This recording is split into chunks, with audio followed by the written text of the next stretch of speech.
The World Bank just told Nigeria to open its petrol market back up to foreign imports. Nigeria finally has a refinery, Africa's largest, built by a Nigerian, supplying Nigeria's fuel for the first time in decades, sending jet fuel to Europe during a global energy crisis. And the World Bank's response is to tell Nigeria to let foreign importers back in to compete with it. They like to call it restoring competition. But let's call it what it actually is. You see, the moment that Africa starts winning, the West finds a way to change the rules. Where was the World Bank when Shell was poisoning the Niger Delta? Between 1976 and 2001, there were over 6,800 oil spills in Nigeria's Niger Delta. European oil companies contaminated groundwater at levels 900 times above WHO safety limits. A 2023 report described it as an environmental genocide. Oil spills in the Delta are connected to 16,000 neonatal deaths every year. Life expectancy dropped to just 41 years.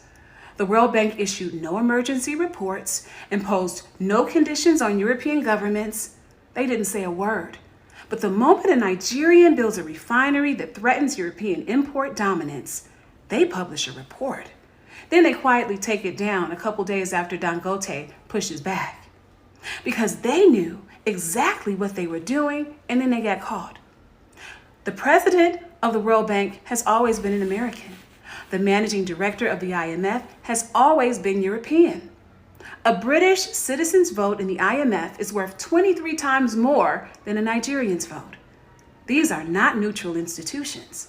They were designed under colonialism, and they remain colonial in character.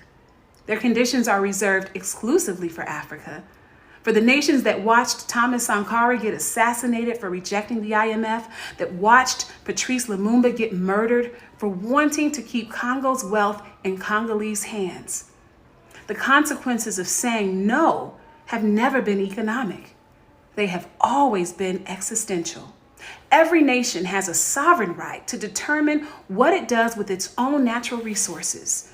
No institution controlled by nations that didn't just colonize Africa, but systematically genocided its people, looted its resources, and built entire economies on African blood and labor have any moral authority over a single grain of African soil. The IMF and the World Bank are not Africa's partners. They are Africa's obstacles. And it's long past time that African nations treat them that way. And if you didn't know, now you know.